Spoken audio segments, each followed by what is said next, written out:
Hello, everyone. Welcome to another edition of Dissolving the Divide, here with Derek Bartolicelli. How are you doing today, Derek?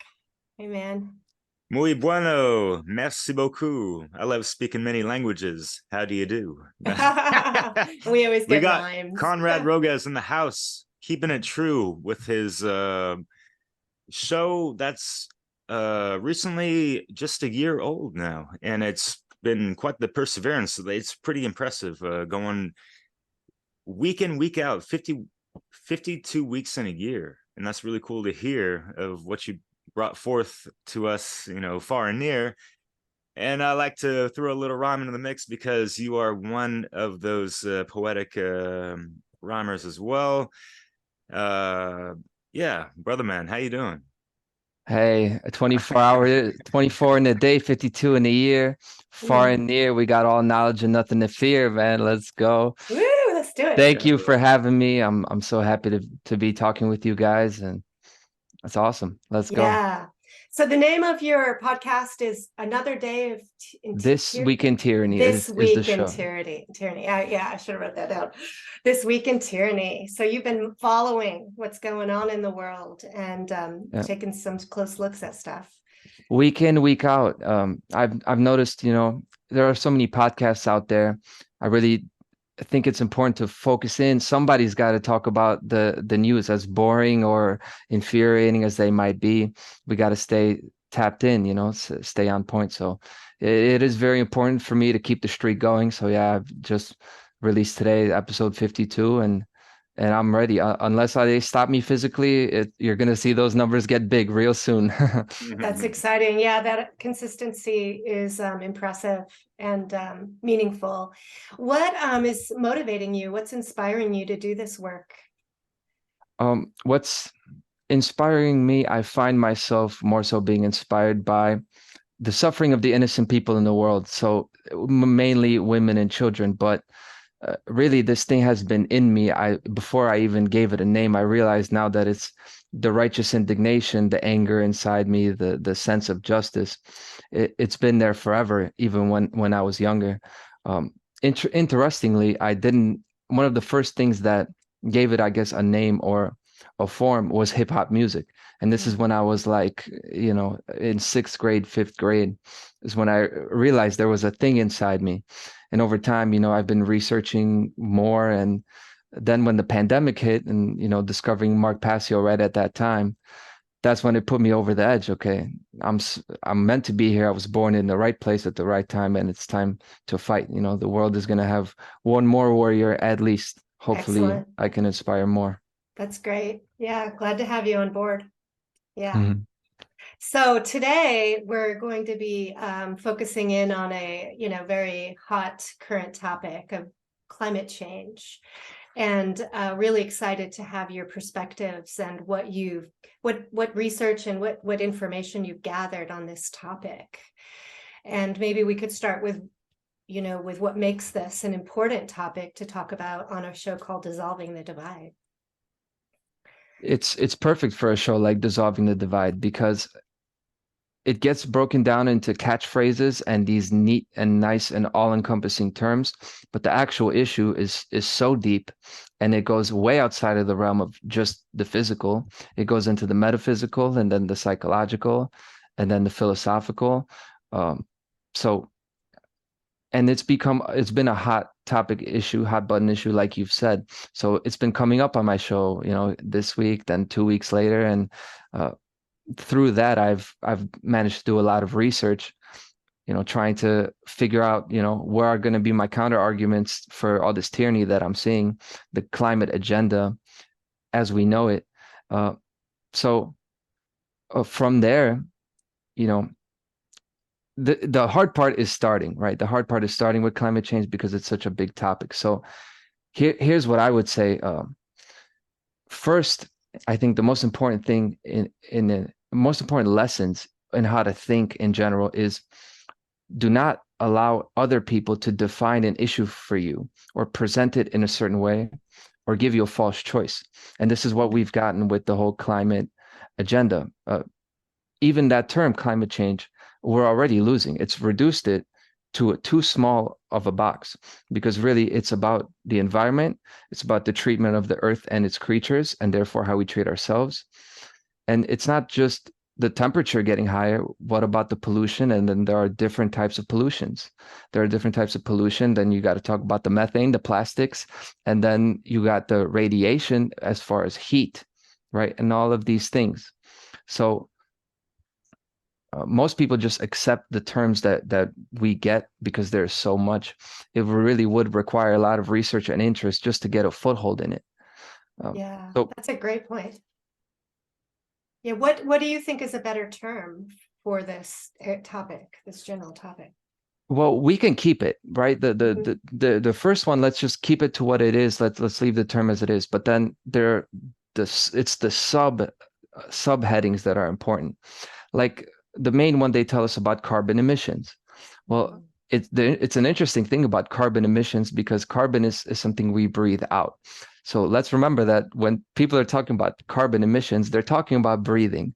So this is where you got to be real careful in how people talk about this, especially these above government or think tank or foundations, these organizations that have a interest that's not necessarily pro-human, maybe transhuman, but this is one thing when we hear about carbon emissions, it takes on a tone of people being polluters just by the virtue, just by them being alive, right?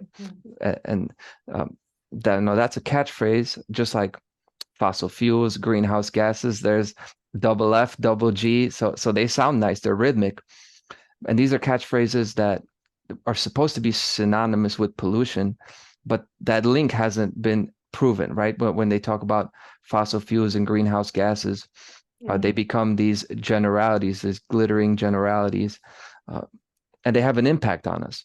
But the whole carbon thing is interesting because carbon emissions are human emissions, and we are carbon-based life forms. So, that's just like a quick example of how we've had the word carbon turned into a negative thing automatically, without even talking about the efficacy or the cleanliness of the energy, the energy production procedures. Right.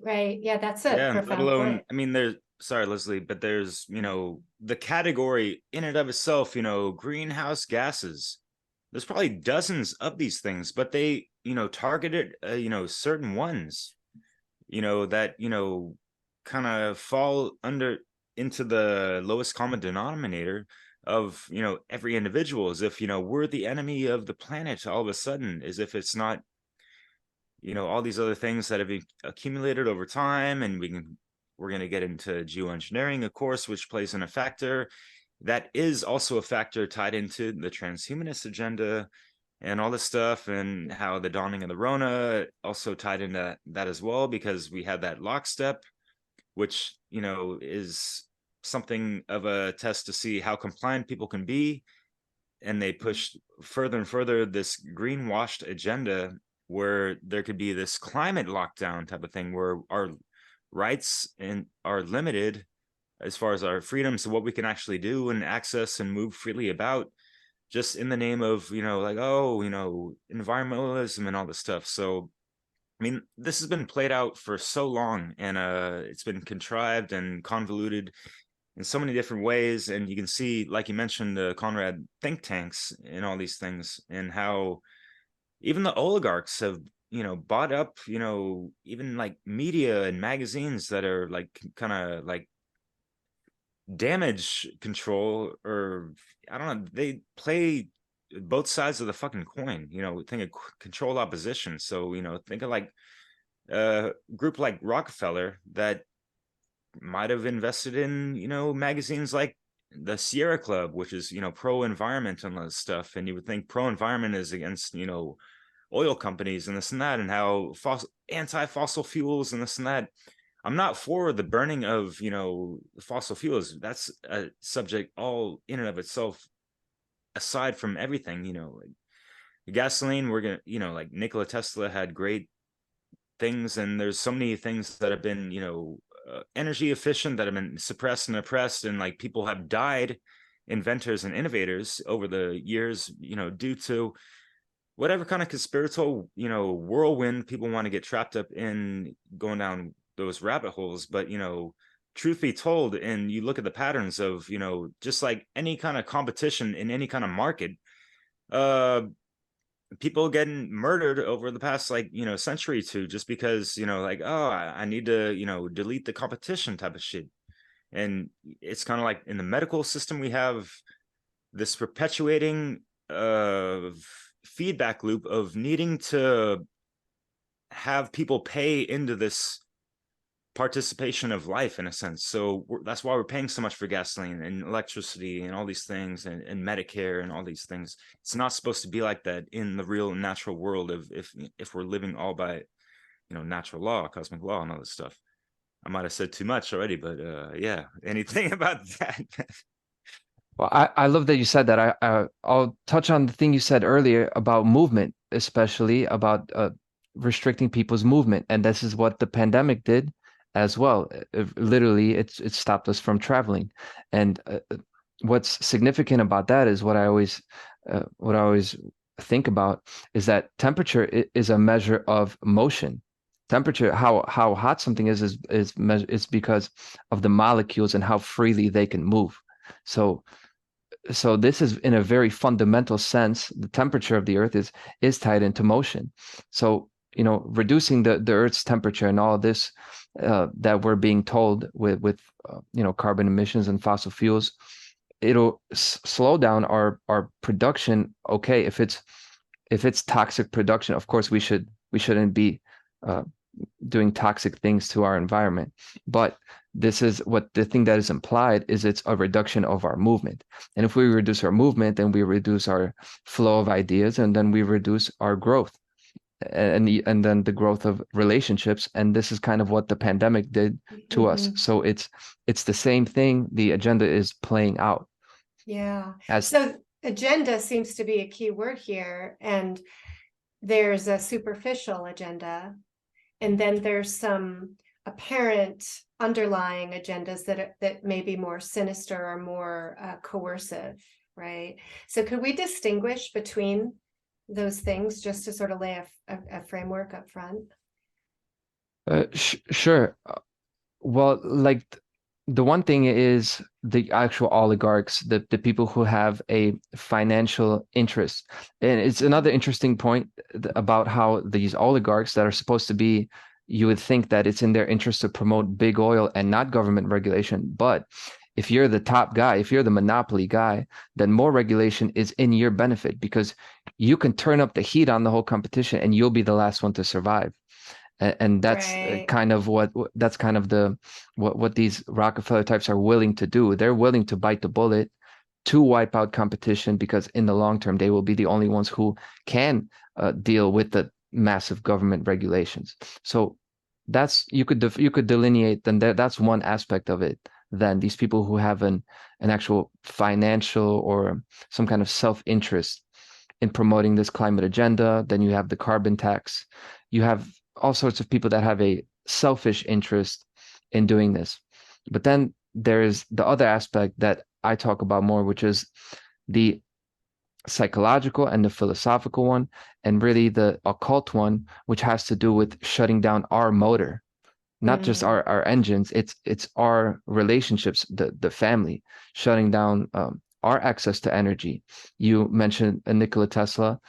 This is the whole thing.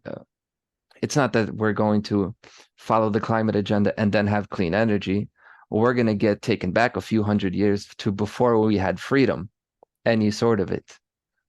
Yeah. So that's the two aspects that I could, break apart right there. And but you would get into more, of course.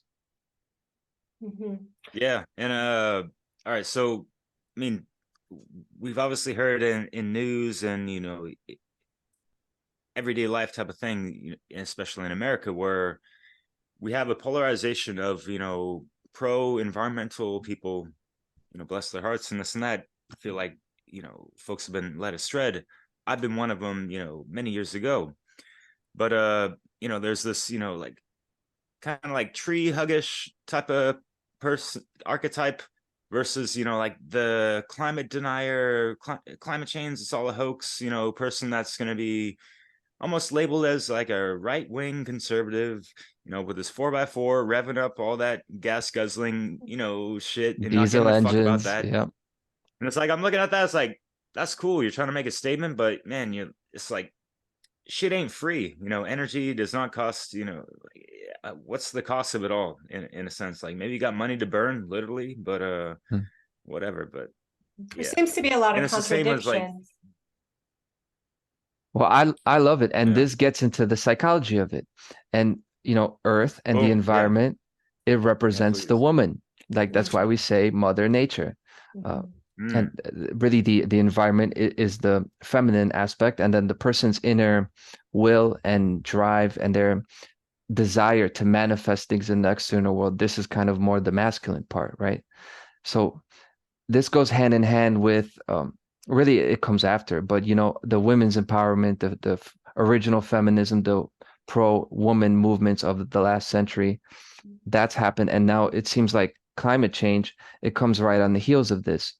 And I see it as parallel.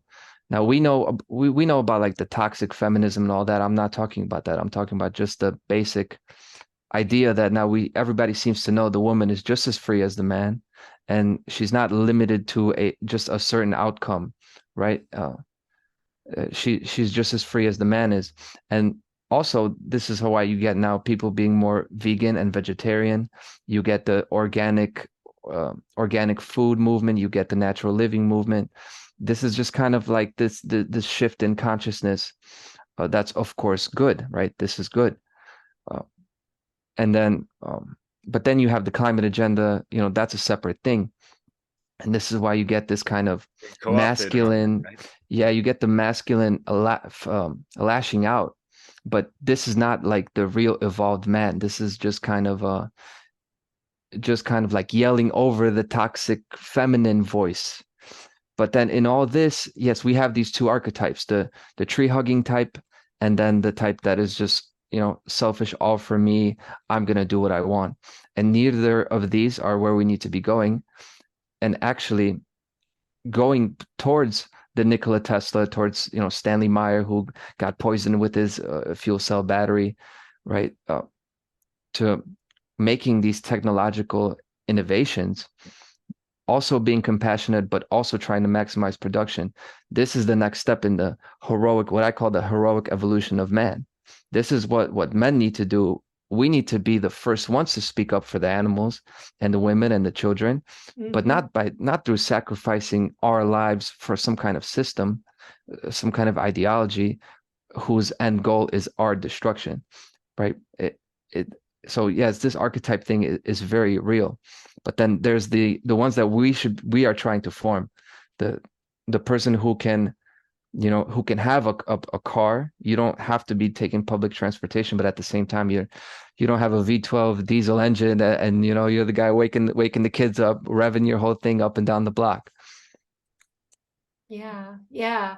You know, and it just brings up that there are technologies that are alternatives that are being suppressed, you know, like even like alcohol stills, you know, you could run your cars on alcohol, but it's not, you know, it's illegal to have a still or to create your own fuel. You know, the Tesla technology, who knows what's been repressed and hidden from that. You know, I hear stories of people around the world who develop ways of, you know, running a car, you know, and providing alternatives, but the government, the system as it is, isn't promoting those things. They're squashing those. So there's these contradictions that are apparent that I think a lot of people aren't seeing. Yeah. This is one of the implied false, the claims that are implied with the whole climate thing, and it's that the only way to make things cleaner is through reducing the way we do things, just by slowing down production, and then whatever the government says, you know, whatever they're going to bring forward, that's the only way. And it's not. And this is one of the claims I wanted to address, is that I don't agree with the idea that the only way to make things better or cleaner or more efficient is to just reduce the amount of waste you produce. And I give the example of the bathroom. Did we arrive at the kind of running water and modern plumbing thing by using the what was it called, chamber pot, like the bathroom bucket 600 years ago? You only go once a day instead of twice a day. That's not how we did it. We solved the problem through innovation. And how do you get innovation? We got it by imitating and mimicking the principles of nature. How does nature carry waste away? Well, it flows down the river. The water carries them away. So somebody had the great idea, we should do our own river. We could make pipes, and then the water will carry the waste away. And this is the way to do it. It's by advancing. It's not by just trying to stifle ourselves and repress ourselves. It's by advancing innovation. Right. And we did that through tapping into to nature. And then that brings me to the next point. You mentioned Tesla. Where do you see electricity in nature? Lightning, right? It's suspended in the atmosphere. And this guy, Nikola Tesla, was doing this 100 years ago. So that's our answer. That's our clean future right there. Is to harness the wheel work of nature, I think is his quote. And then the same thing, you look at what generates power, energy. It's the sun. Well, how does the sun generate its energy? It's nuclear fusion. In my view, this is the future of clean energy, nuclear fusion, not nuclear fission, which what they do in the nuclear power plants, not breaking the atoms up, but bringing them together and bringing atoms together and creating energy that way. So that's our clean future. Yeah, I love how I really love how you're recognizing, seeing these big patterns of the gender principle in the world. And I think what you're describing about working in harmony, like learning, observing nature, learning from it, working in harmony with it rather than like conquering it, right? And trying to make it fit into another kind of agenda, to make money or have power. And it's the true feminine respect of the feminine when you're working in harmony with the earth and with the natural principles, right? That's kind of right. Like our channel, huh? Because we were debating in the beginning, which it's pretty much our 1-year anniversary as well, So congratulations, everyone. Not to cater to that, but yeah.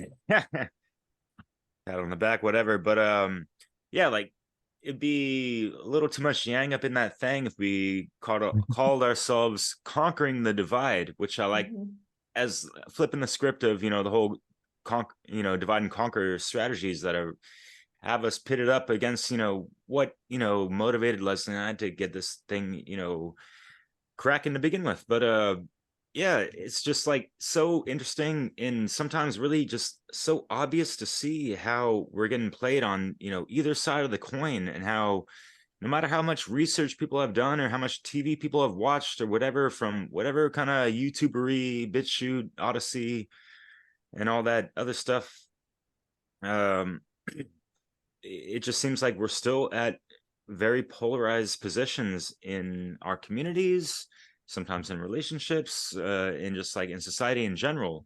And yes, the media loves to, and this is happening in, like with these YouTubers now, they're trying to pull at people's heartstrings, but the mainstream media loves to, play it like a fucking harp while avoiding that harp spelled with the double A-R-P at the end, And it's not just, something up in Alaska, my friends.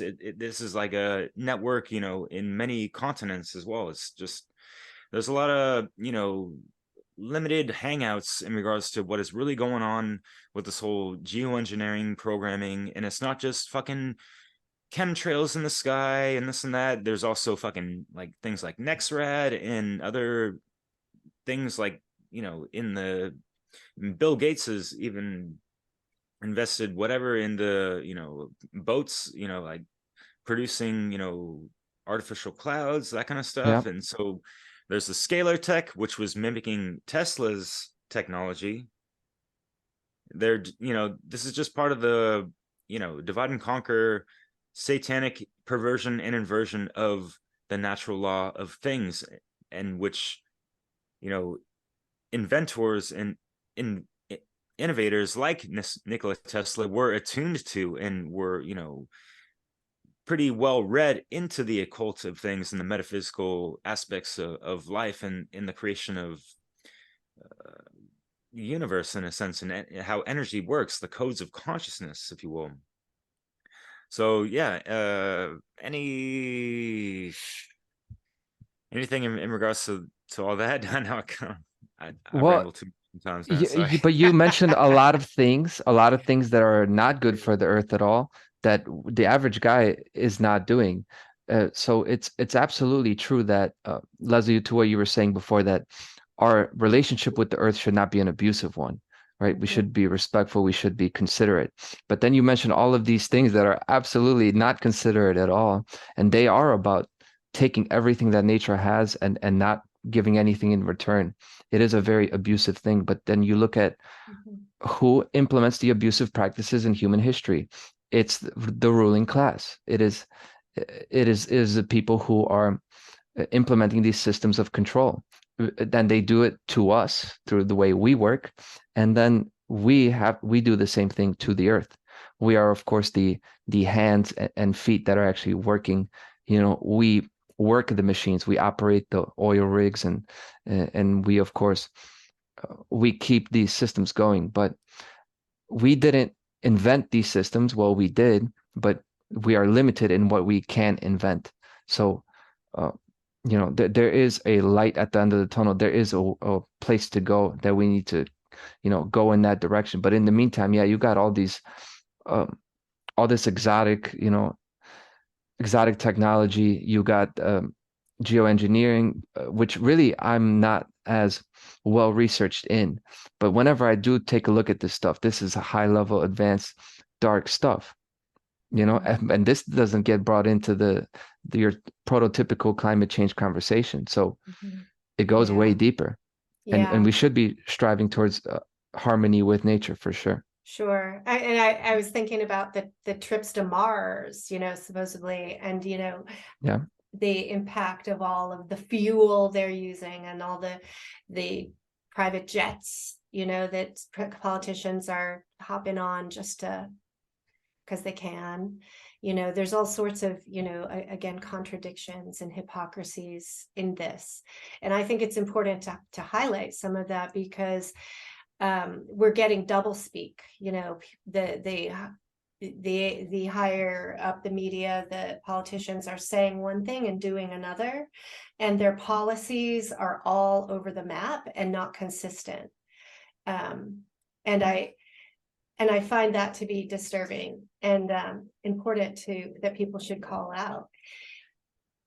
You mentioned about the carbon footprint, it's the whole phrase, and that it ultimately comes back to kind of, blaming the humans for being alive, and targeting us for our lifestyles as well, and putting all these regulations around our behavior. And is that carbon theory, is that the mainstream theory about what is causing climate change, or is that just one thing that they're saying? The official definition of climate change is that it is an increase in the Earth's temperature, mainly caused by fossil fuels. So when they're talking about fossil fuels, they mean burning hydrocarbons. So essentially, they are talking about carbon, and this is the dead giveaway to the core of the issue, the root of the issue, which is the carbon tax, and then being able to, attack the any kind of industry. The only industry that is going to be able to comply with these new regulations that are going to come into place are the ones who are directly partnered with government. And then you've got your mix of international socialism, mix of communism and fascism, where you've got but essentially it's the same thing. It's the means of production, seizing the means of production. It's the first thing the communists did. And with our current way of life, it's not the eternal way that humans are doomed to be, but in our current state, production is synonymous with carbon. Carbon is the way we do things. We talk about electricity, power, movement. all of this is tied in with carbon right now. Now, it doesn't have to be. I do make the analogy of like a child that's learning to walk or ride a bike. You know, they're gonna stumble, they're gonna knock some shit over. You know, so it's gonna happen. That doesn't mean you tell him not to try. Right. Right. We're in a process that we need to advance and rise out of. Excellent. Yeah. Yeah. Yeah. I I really got appreciate. a, I don't know. Did you want to say something, Leslie? I was just gonna say I really appreciate how you're framing and seeing the interconnections and the big picture. So yeah. Yeah, true that. And to, open up the bigger picture as far as, people that have been just kind of led a little bit astray or just into a limited perspective as to the bigger picture, as to all these contributing factors. And the reason why we had you on today is because, your recent episode number 50, you mentioned certain things of, certain factors that are not calculated into some of these, reasons why the earth might be warming up or climate change and all these things. And aside from that, there's also things not brought up into the narrative or never spoken out of the mouth of, poster childs like, what's her face? Greta Greta. Thunberg. Yeah. Of just, the geoengineering. We have ionospheric heating. There's been anomalies around certain, hurricanes and tsunamis, if you will, sometimes with that. Even Fukushima, apparently. You can go to, pretty well researched researchers like James Corbett of CorbettReport.com, where he ties in so many things. I can rifle through some, he's got like dozens of videos and essays on the subject. But yeah, as far as being able to have a conversation within like a 1 minute period, because a lot of people's attention spans, like if you just talk to someone on street level, right, about like, in someone's like so pro environmentalism, and we feel that because we are want to be aligned with natural law and We love the environment. right, The yeah, world, but nature. we understand that there's like kind of like an eco side going on. It's not just this global warming, if you will, even if it exists or not.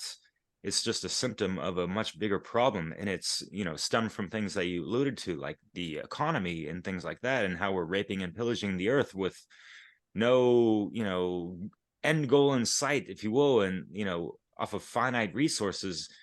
And we're programmed under a lot of scarcity based mind control, which Bob Tuskin touched on in a great presentation on Free Your Mind conference, that he talks about all these resources, including time and all these things, and labor. But yeah, Conrad, bringing back to the question, like, how can we have a decent and productive conversation with people that are gonna kind of just brush over the fact, like, oh, there's airplane diarrhea in the skies, or this and that, there's no overhead elite control opposite force that's like kind of polluting things and blaming us at the same time, in a sense, playing both sides, whatever. Your elevator pitch. Yeah.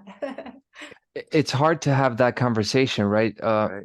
So because most people, if they don't realize the reality of malicious ruling class, it's going to be very hard to make these kind of arguments, because everything's tied in. How can you just set it aside? But there is a way to do it with climate change, and that's kind of what I tried to do in that episode you mentioned. And I begin with really the requirement for talking to somebody, if they have to just want to learn the truth. And this is the unfortunate thing. Before I even answer your question, the reality is that often somebody will say they want to know something, and then you start explaining them. If you have the facts and the truth at hand, you realize that they're making an emotional argument, and they've already turned off. They don't really want to know the truth. They're not willing to really hear you. But if they are, I start with, okay, if humans are causing this, then you have to prove the 3 requirements of causality.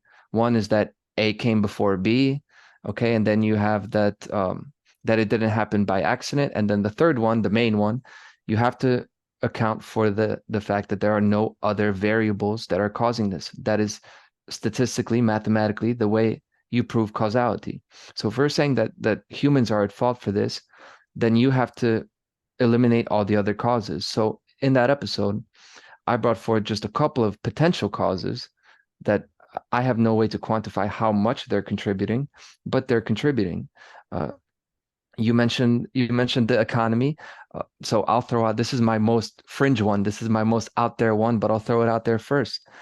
Is that when you look at the graph of the temperature, the global temperature, and you match it up how I did with the income taxes in the United States for the past 100 years, it goes up like this, paired up, and people might might not take that seriously at first, but then you think about the Earth has its own economy. We're in a system living together in harmony with the Earth. We're a cell, just like the Earth is a cell. So when you talk about our resources being taken through taxes, not little amounts. We're talking about like 40-50% of the energy you put out into the world is taken from you by force.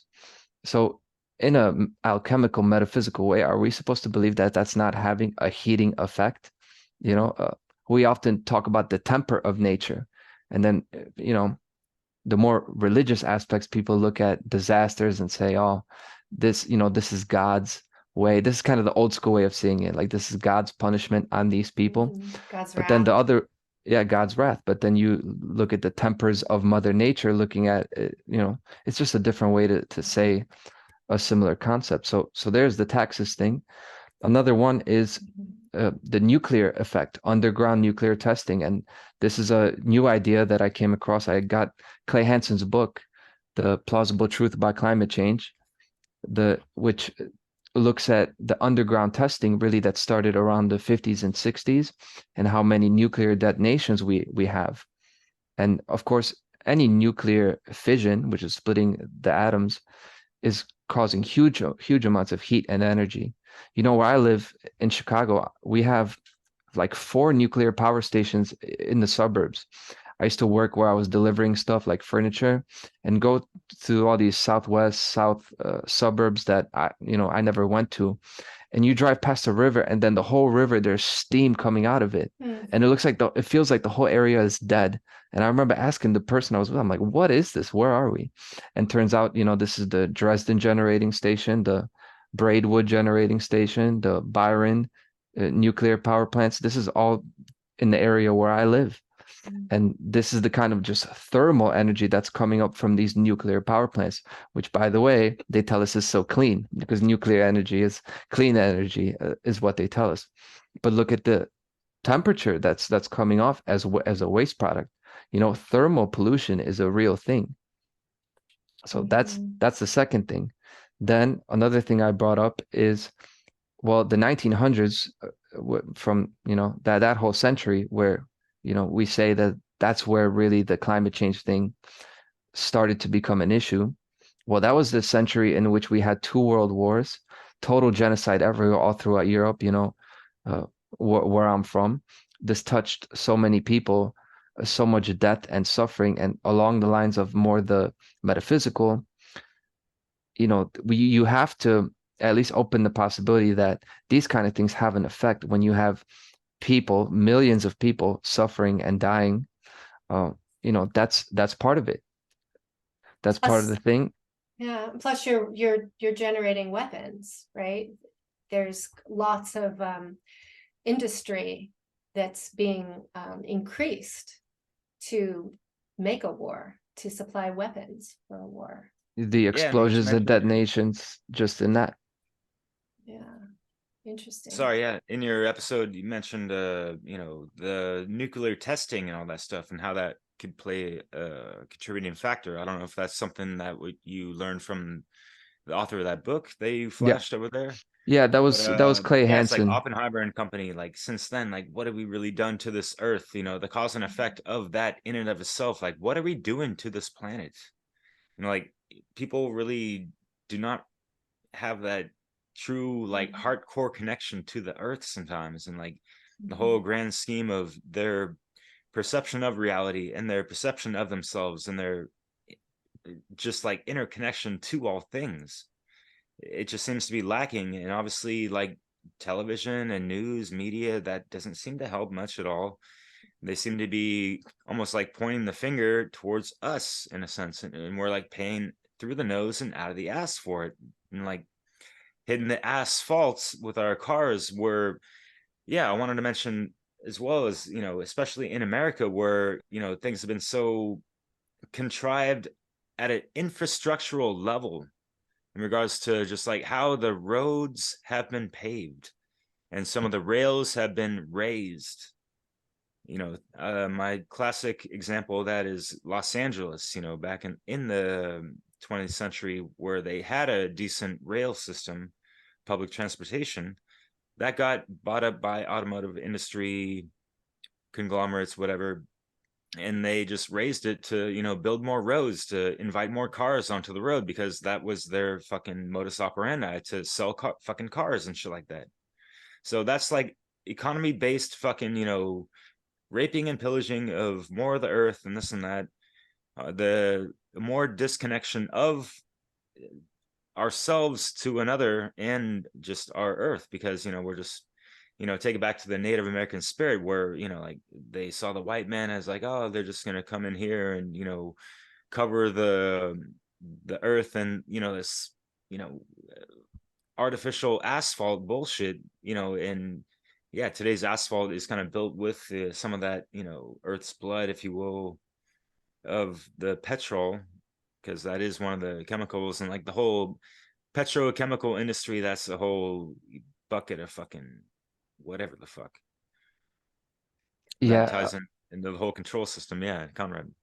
I love what you said about how they went from rail then to the roads, and now they're moving away from the roads and they're going to move on to something else. The authority, this system, these people who propagate the scarcity system, they're like an alcoholic, abusive, husband, but they're it's like this person they're having one night stands with our inventions, with the systems we're inventing. They're going to go from rails to cars, and now they're doing electric cars and nuclear power, and they will, like you said, rape and totally take everything from there until there's no resources there to be used, and they will go on to the next thing, kind of like the archetypal parasite with the host, not living in harmony. And this goes back to the idea of the earth and the environment as a feminine form. They don't stay with one. They don't live in harmony with the one they have. They have to go to the next, because they cannot create order. They're creators of chaos.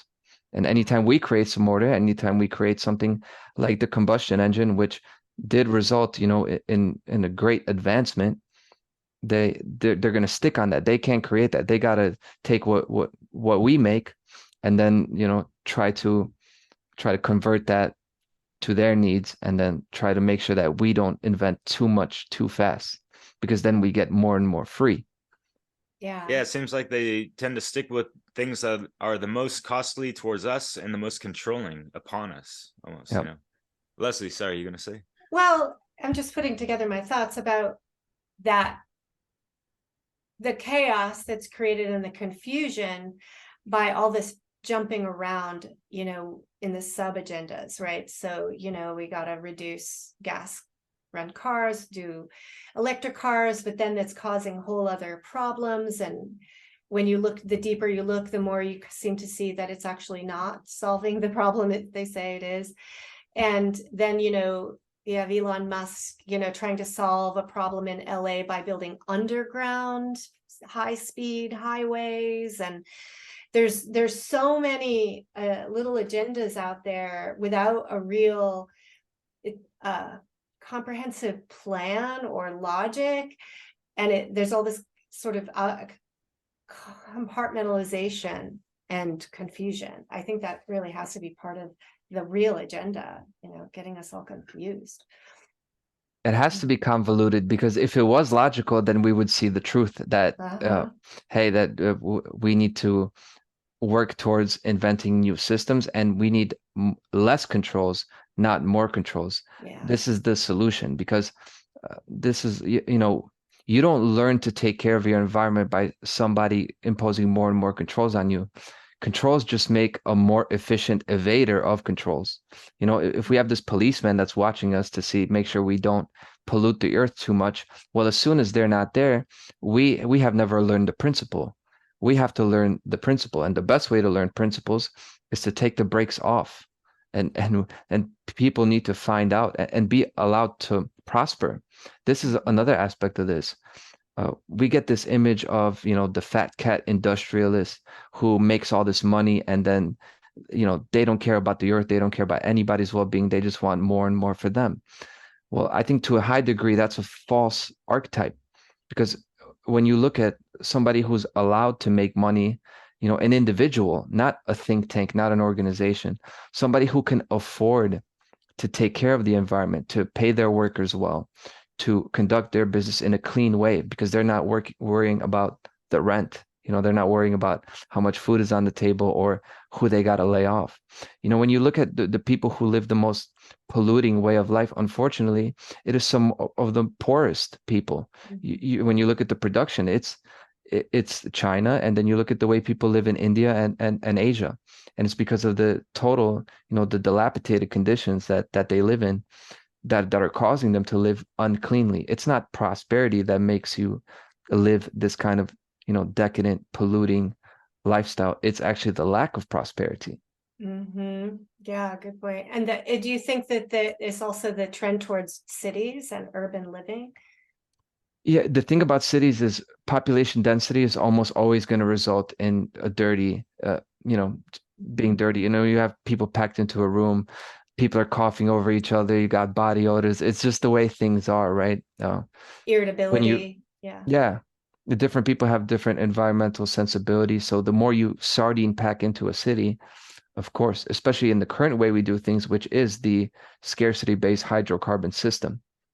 So you pack people into cities in that way, then it will actually become evident, like the smog in LA. You could see that we pollute, like we could see that we aren't living in a clean way. It heats people up in many ways, like irritability, anger, outbursts, right? And as well as, you know, I guess when, you know, the physical aspects of look at the violence in inner cities. I mean, I don't have to drive too far to hear gunshots, you know? Yeah. So this stuff is all interconnected. I got a question for you. For, you know, how would you kind of like try to reconcile with someone who's kind of just like disconnected from nature, or just out of harmony within themselves in a sense, because you could just see their projections into the reality field. And I prompted to say that because, you know, I lived in a metropolitan city for a good 5 years in Paris, of all places. And you're from Poland. I don't know what city, or if it was really, you know, high populated. You can, you know, answer when I'm done. But yeah, there's like 12 million people living around l'Île-de-France in Paris, and it's pretty wild and pretty cool. It can be really chill. You know, like people are pretty civil for the most part. It took centuries to get to that point, you know, like, but what I noticed, in the thing that pissed me off, like living there sometimes, like, you know, living up in a 5-story apartment, you know, no elevator, which was cool, get your fitness in. You know, they come down, you know, open the door, you're on a sidewalk where, you know, you're bound to, you know, kind of like watch the door. There's going to be people walking around. There might be dog shit to your left or right. And, you know, like you turn to, you know, go walk, you know, 100 meters to take the metro or whatever. And like one of the first things you see out the door is like someone just, you know, smoking a cigarette and just like flicking it off like it ain't no thing. And like to have some kind of agency, or like, you know, like we live here, like what the fuck, like why are we treating this place like a trash can, a fucking toilet? Why can't we have more respect for ourselves and the people fucking around us, and just like the environment we live in, whether you're in a fucking concrete jungle or out in the jungle? Like what the fuck has happened to humanity sometimes, you know? Yeah. Well, I think that connects with your comments about poverty, right? Yeah, and it does. And I love that you said self-respect, because that's where it starts.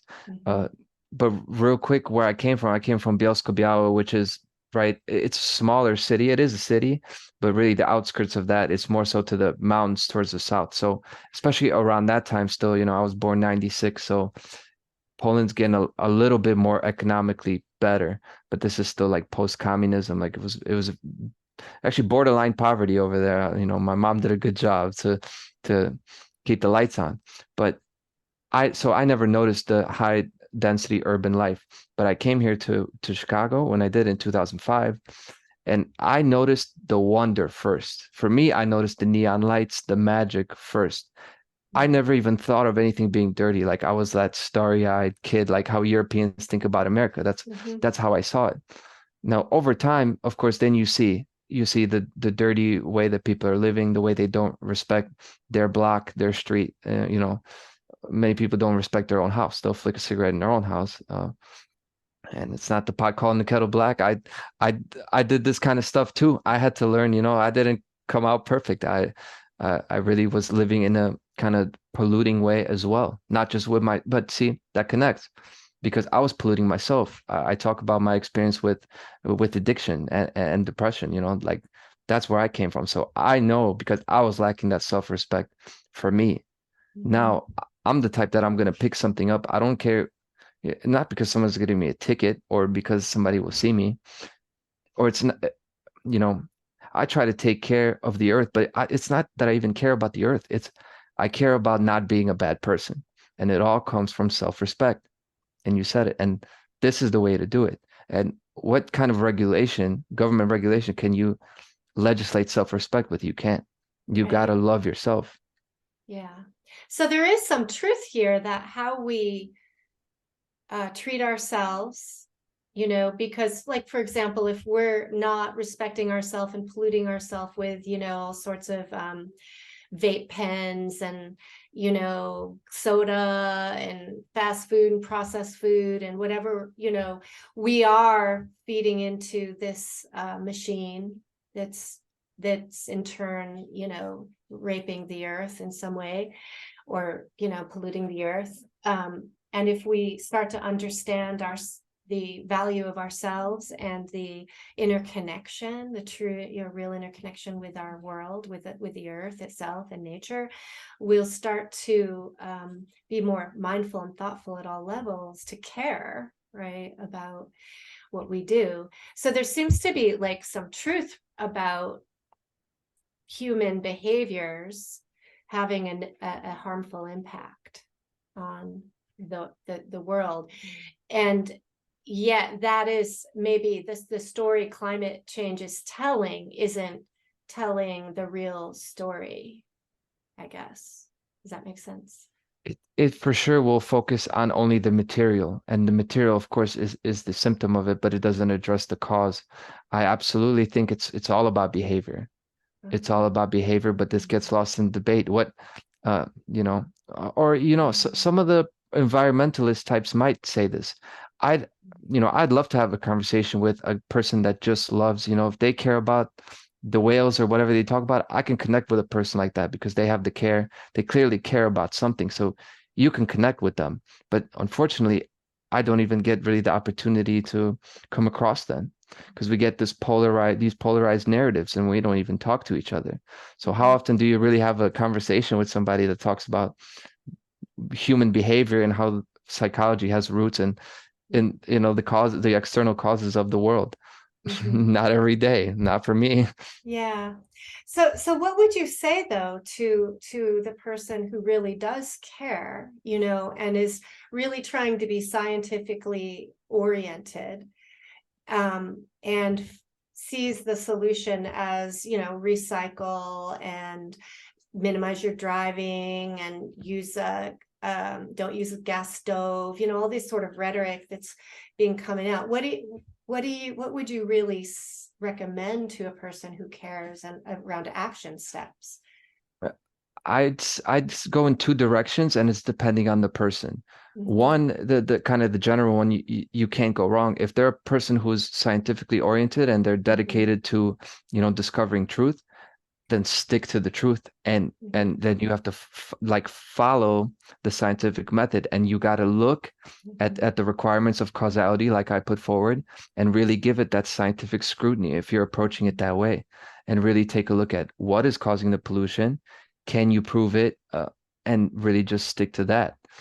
Then the other direction that I would go in is really trying to really open their eyes to maybe not the conspiratorial angle, but the idea that the people that are directing action, it's not just the corporations of the world. There's this corporate, governmental, think tank type mix of interests, and that their interests are really malicious and malignant. They're bad, bad people trying to do bad things. And without somebody seeing that, I think it would be very tough to get them to the point of where they could like kind of like see this whole picture that we've been talking about. Yeah. Yeah. And Yeah. yeah, go ahead, Derek. Thank you, Leslie. Real quick, because I wanted to get this in earlier when you mentioned think tanks. I'm glad you mentioned that before, because such as think tanks, and like, what is a think tank, and blah blah blah, like it's another kind of like label or compartmentalization in people's minds sometimes. But just to give more context to that and depth, because some of these things are financed or run by, or are just there, like the Fabian Society or the Trilateral Commission, fucking a Committee of 300, which our last guest, which I was glad that we had on, that mentioned this, which like the placement of having you on for this segment fits perfectly, tailing off of our last segment with Loomis from Channel Down Radio. And he mentioned a quote in a book written by one of these globalist think tanks, whatever the fuck, tied in with secret societies, blah blah blah. And it's been mentioned also in a document titled Iron Mountain Report. I don't know if you guys are familiar with that, but it's just in regards to how elitists and bankster, wankster, whatever the fucks, are looking to capitalize and profit off of your everyday person, society. And when because they finance both sides of the war, all that stuff, in a time of peace, how can they profit off of folks in addressing things like eugenicists or whatever that want to control populations, are interested in reducing the size of populations, which war does fall into that category of reducing populations, of course. But the in a nutshell, the Community 300 and Iron Mountain Report, in those documents, they kind of mention the whole putting climate change and that kind of stuff as kind of like this false flag narrative, to kind of pit that narrative against people, to kind of control them and tax them and all these things. Are you familiar with that literature, and how can we kind of bring things like that to the table in opposition to the mainstream narrative that never wants to fucking mention it, and kind of labels people that do as conspiracy theorists or whatever, that kind of stuff, So you mentioned that specific one I'm not familiar with, but you're right. Think tanks are a nebulous thing. One that I came across kind of recently that I did on one of my episodes, it was a talk from someone at the Institute for the Future. It's this thing, it's called the Institute for the Future. Who really funds them? It's not really that easy to find. They don't have an About Us page. We're founded by Rockefeller. We're founded, this is the interconnected things. But the Institute for the Future, they talk about some different things. But this man specifically was talking about cultivated meat. This is also part of the whole climate agenda thing, about how much meat production is contributing to climate change, which, by the way, I'm not a meat eater, so I'm not in defense of that practice. But then they have their own thing with their interests about cultivated meat, and by the way, cultivated meat means not real clone meat. It was not a creature that was born of their mother. It was a creature that it was really a copy of the cells made in a petri dish in a lab in a synthetic way. And this is now this is coming forward now. It's really It's really more in the regulation stage. So it's not really on the market yet, but it's in the stage of getting the infrastructure set. And you guys are going to see this. We're going to have this cultivated meat stuff. And this talk by one of the people at the Institute for the Future was called "In Our Own Image," and this is the type of guys. Like when I saw him, I recognized him. This is the kind of dark occult types that Mark Passio talks about. So you can see he's a very intelligent guy, but he was actually talking about how they can promote the idea of cultivated meat to make it more appealing to the people. He was telling the people who are involved, he said, we have to stop putting forward like the image of syringes and petri dishes, and then really making it more appealing to like children and women. And this is the kind of stuff he was talking about. So this is who we're talking about when we're talking about think tanks. These are the people who are teaching the people, the young people who are going to become the decision makers, of a created industry, an industry that's really created by government. Yeah, that's evil.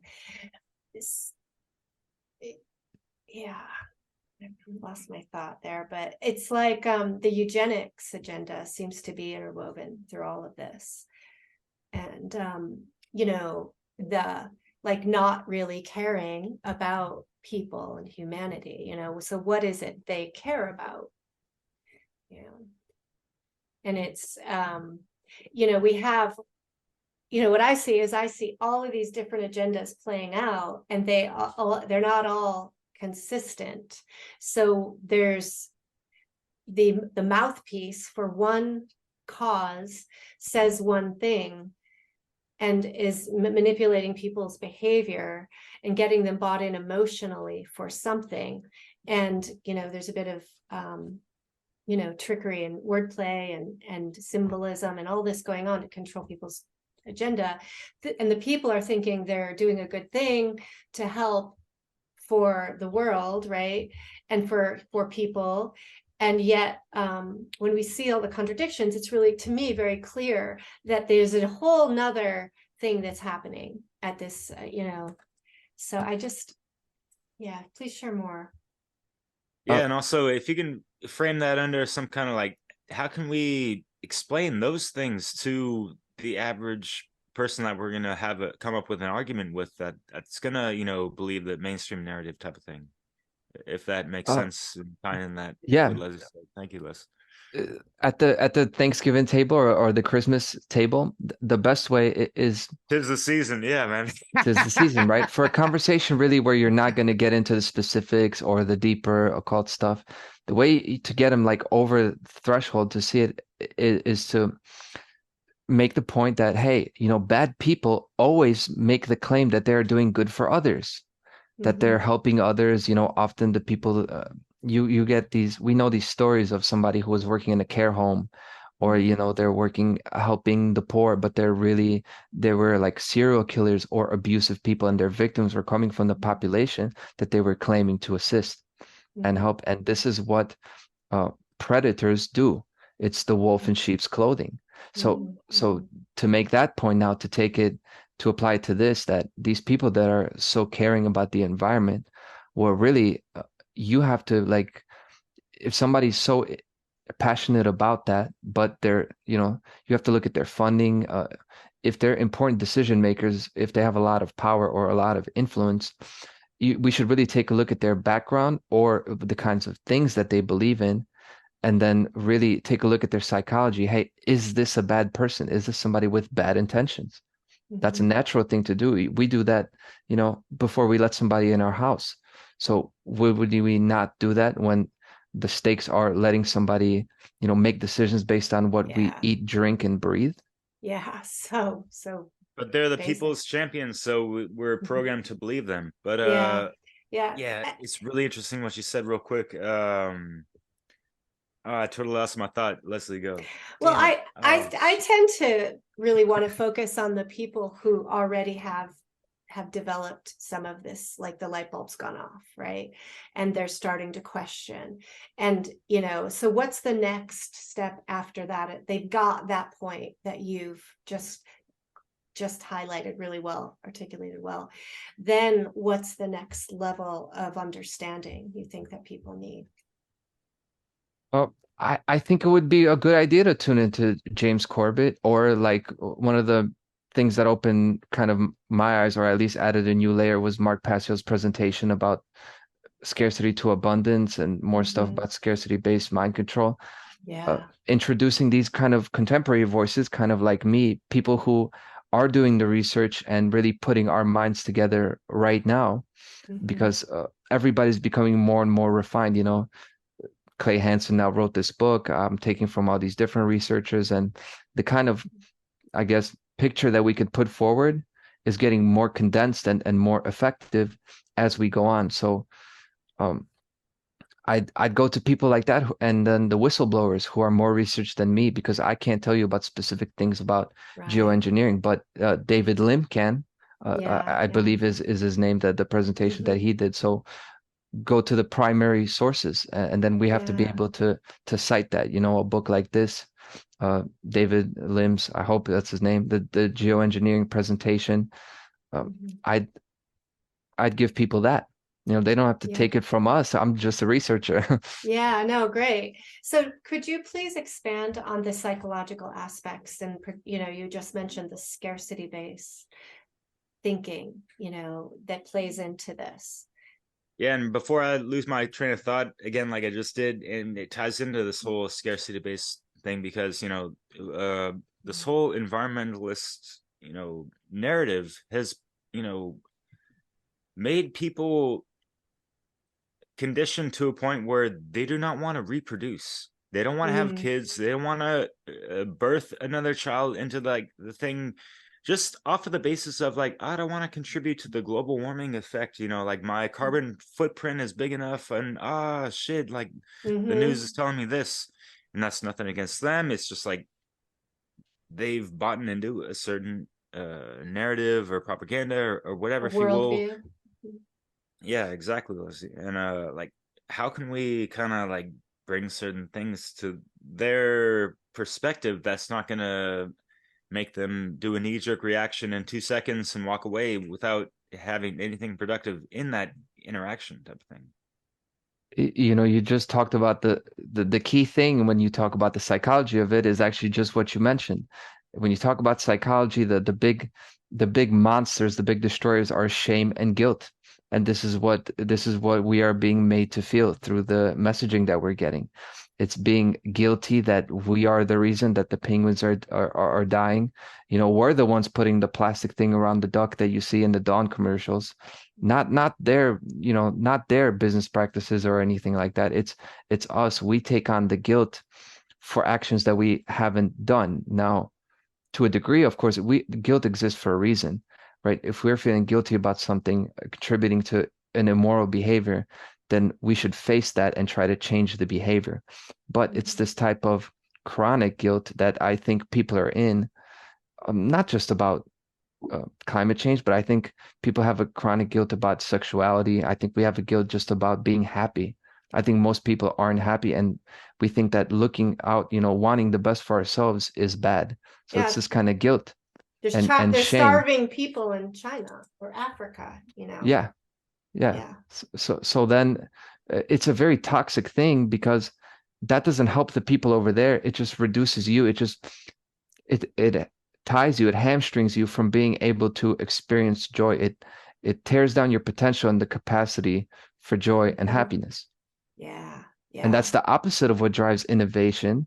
That's the opposite of the kind of spirit that makes us do great things and create the kind of harmony that we want to. It's Yeah. it's expression, but this is the opposite of expression. That's what guilt and shame does. It destroys expression. It's Yeah. fear-based. And it destroys imagination and So you there's can't imagine the systems. yeah, yeah, yeah, yeah, good point. Anything else related to the psychology you think is relevant? Um, I definitely think that the divine union aspect is relevant, that I mentioned before about, you know, Mother Nature and this whole thing about the earth. You have to think about it in a feminine form. So that's uh, for the woman as well as the man. But for me, I take that to, okay, I'm supposed to be the protector here, right? This is my companion. If I want to marry and have children, right? then I have to think about what kind of a world I'm leaving for them. And then that goes into the psychology is not just, am I going to recycle? Am I going to do A, B, and C? But it's a total holistic, what way of life am I putting forward out there? And I think that's really where the climate change solution starts, the environmental, our environmental agenda, our, pure advancement that we want to see. We want to see a clean, prosperous world. I think it starts from self-respect and what we choose to do, how we choose to live our life. And really, it's that root. It starts from the root. And then whatever we do is going to have that kind of care and compassion in our actions. Yeah. And I think people need to have hope, right? If they don't have hope for, an improved future, then their behavior will be very different. Yeah. Yeah, and that's tied in with imagination, like you said. You have to see kind of something good. You have to be able to imagine it. And feel that your behavior matters, like that you have some power to impact. Yeah, and I think that's why people grab onto like things like recycling, or electric cars or whatever they're being told is like going to help, because it's like, well, that's something I can do.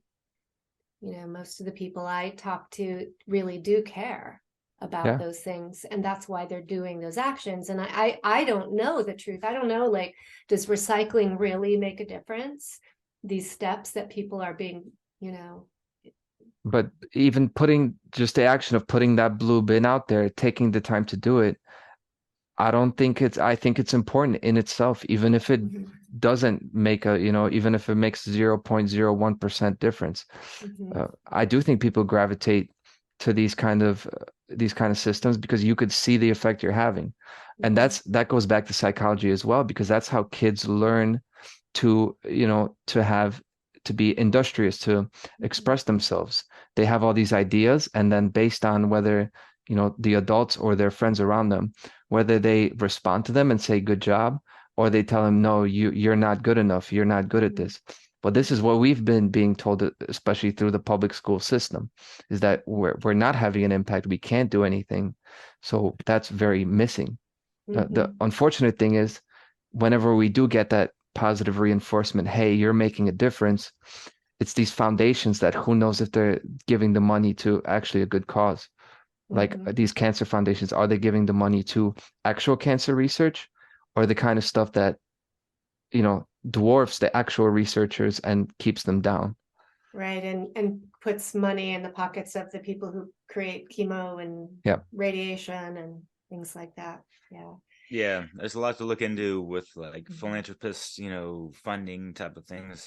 It's like a filter of whatever the hell, laundering sometimes, whatever. Yeah. But you don't know if they're banksters or studio gangsters. You gotta have it apply your discernment. Yeah, totally. But as far as like, you mentioned that core principle of care and like how we can just be a walking example of that, and not be someone that's just fucking trying to do some kind of virtue signaling social media crap about it, but actually just like living by that day in, day out, and not even having to have a camera to fucking film it, as we're in the TikTokification of things, unfortunately. Like Record me giving this donation, Jesus. Yeah, like, and I'm not even gonna bring it up to brag or whatever the fuck, but I worked on a beach, without even being told to do this once in the 7 years I've worked there, to pick up trash on the beach. But I picked up, literally like 10,000 cigarette butts and that of the sort, and like aside from other thousands of pieces of plastic, and like you just think about how much, like, not even. It doesn't take a lot, right? If everyone were to take that responsibility, then we're showing sort of a real local care, where our power is in our immediate environments, right? As long as there's the hope, that act could have long-lasting effects. Because now imagine somebody that night after you cleaned it up was walking down that beach, and that was their little magical night on the beach. and that created a powerful relationship. And say that woman or that man, they had the spirit, they felt that, and they realized they were going to do something together, and then they become an engine of each other. So now what happens when you create, like, this is the kind of sacred union that I talk about. You get this kind of power couple. You got people fueling each other to create change in the world.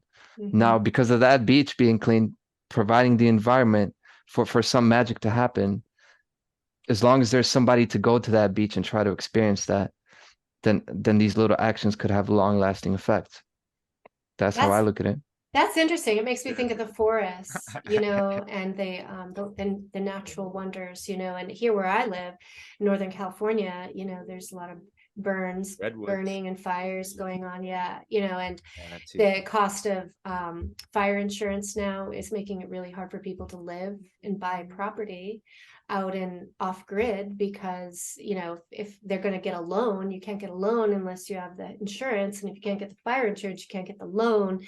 So it's Right. creating this domino effect of, I think, in some ways, keeping people away from having those magical experiences in nature, and bringing people more into the smart city idea, you know, which is contradictory to like really having a good carbon footprint. You're all like packed in like sardines. Yeah, it's tragically ironic, because they tell us that, you know, the image we're getting is that, you know, living in harmony with nature and none of these, you know, smokestacks or engines. But then the way we get that now, you don't even get to experience the nature, because you've got these regulations that are making people, you know, you have to live in like a square box, you know, 12 by 12 square box in a city. Where's the nature there? You know, Yeah, you we're know, part of nature. You know, nature's not just the earth minus humans. We're part of exactly. it. We're nature's Yes. children. Yes. So we got to be happy along with it. Yes, our thriving matters in this. Yeah. So this is a great conversation. I love all the points all around. I guess we're about that point where we might want to wrap it up, I Sure. suppose. Yeah. But yeah, like a lot of things are gonna be, you know, generally, you know, embraced by either sides of whatever polarized point people are on, whether they believe in global warming or not, or, you know, whatever government or media propaganda is being pushed on the people, and kind of pitting one side against the other, as they like to do with these divide and conquer strategies. But yeah, like what would be kind of some, you know, fitting concluding, you know, messages, words, if you will, to, yeah, just like mention to folks like, hey, like we're all in this together, we're all on the same boat type of thing. How can we just kind of decipher through and weed out the bullshit to kind of just like come on to like some straight and proper foundational terms where, you know, like this is something that we can all resonate with profoundly, and it transcends like all the bullshit propaganda or whatever the fuck that we've kind of been taught externally, and just like recenter into the core hearts of ourselves that are an extension of this mother nature. Yeah. My message is, you don't have to pick a side. You don't have to pick a side, and this is the whole thing about dissolving the divide. You know, different things resonate with different people, and you don't have to forsake everything. You don't have to, you know, whatever resonates with you, keep pursuing that. But just, you got to put the mirror in front of yourself and ask yourself, am I looking at the whole truth? And keep pursuing what inspires you, whatever aspect of it, you know, appeals to you, whether you're the capitalist that wants to, you know, keep driving their, you know, their diesel trucks, or you're the kind who, you know, wants to, you know, clean up the oceans. Like, both of these things have a truth to them. So pursue the part that resonates with you, but we just got to be honest with ourselves. And this is the beginning of dissolving any divides. You guys are muted, I think. I'm muted. Yeah. Sorry. This idea of being open to new ideas, open to exploring things that may be contradictory to your bias, right? Yeah. not always fun. Right, right. Yeah. Wow. I so appreciate your approach to this topic, and find you to be so really balanced in your approach and thinking process. And I Yeah. find it to be inspirational, very solid. And yeah, I hope people really check out your work. Yeah, thank you Yeah. so much for that. Yeah. I've had a lovely time. Thank you. Yeah, thanks for coming. I hope, that we kind of maybe bounced around a lot, but I think there's a lot of jewels in this conversation, really important, fundamental, philosophical principles here that are, we don't, instead of looking through, with blinders on and this little telescope, I think what you're really bringing is this big view, opening up the lens to see this issue. And I appreciate that. Thank you. Yeah. Just Yeah, like the Earth totally. itself, it's a lot. You can't get it all in one trip. Yeah, a lot of conversations that can come off of this, and further research. Yeah, I think it would be actually helpful if you have some resources. You mentioned the book that you showed, and a few names, but are there other places that people who are interested in this topic and doing their own research, where would you guide them to start and to look? To be completely honest, you got to go to This Week in Tyranny. It seems like I talk about it every other week. Off the top of my head, I don't think there's like a central resource I would go to. So you got to stay on it. I think it is a good bet to listen to these people that have your stable podcast. James Corbett, Jeff Berwick, this Mark Passio season is about to be back up. So listen to these people that are, I guess the secondary researchers who are amassing the data. Yeah. And then from there, you can get lots of places to go off into rabbit holes. They'll cite them. Yes. And I will too. I just don't have them off the top of my head. Yeah. Great. That's fine. Yeah. We'll send them to your podcast. All right. Well, I think we're about to close up another edition of our Dissolving the Divide, and glad we're getting into some of these big topics. So yeah, definitely. Right. And this is kind of Weather Warfare 101 with that little, it's not even a pun, but well intended, of there's a book and a YouTube channel of that title, Weather Warfare 101, as well as, geoengineeringwatch.org by Dane Wigington. And yes, people that are kind of more popular of any YouTuber or whatever who's made, popular documentaries. You can look up, Frankenskies, what's up in the sky, or why are they spraying in the sky? What, there's been documentaries over the decades about this subject of just like geoengineering in and of itself, and how, like, there's narratives that are co-opting the whole practice of geoengineering as a solution. So people have to really bear in mind Hegelian dialectics being involved into the whole, and you mentioned this before, Conrad, of like they're gonna create problems, they're gonna anticipate certain reactions with certain solutions in hand, and it's not just one a lot of the times, and this is how psychological operations are played out. So it's just important for people to understand that, like, the control grid wants to have its end game being, the full spectrum of control. And so the spectrum of, like, controlling the weather is one of those, like, top tier agendas for any psychopathic, narcissist that's wanting to control things at the top fucking level. So there's a lot of things to keep in mind, not to leave people on some kind of doom and gloom shit, but just like being able to retune one's heart to the divine source and connection to this earth. For me personally, that's what really, shifted a frequency within myself to really, be engaged in my life and be a positive factor and not a negative contributor towards anything that's going to be ecocidal. It's not about, Mhm. climate control or climate, whatever the terms are, global warming. But it's not about us contributing to those things in so many ways. And yeah, it's all contrived, blah, blah, blah. Conrad, I'm gonna leave you with the last words. I'm sorry, I kind of rambled on too much, Yeah. but yeah. And But go ahead, Leslie. no, go ahead.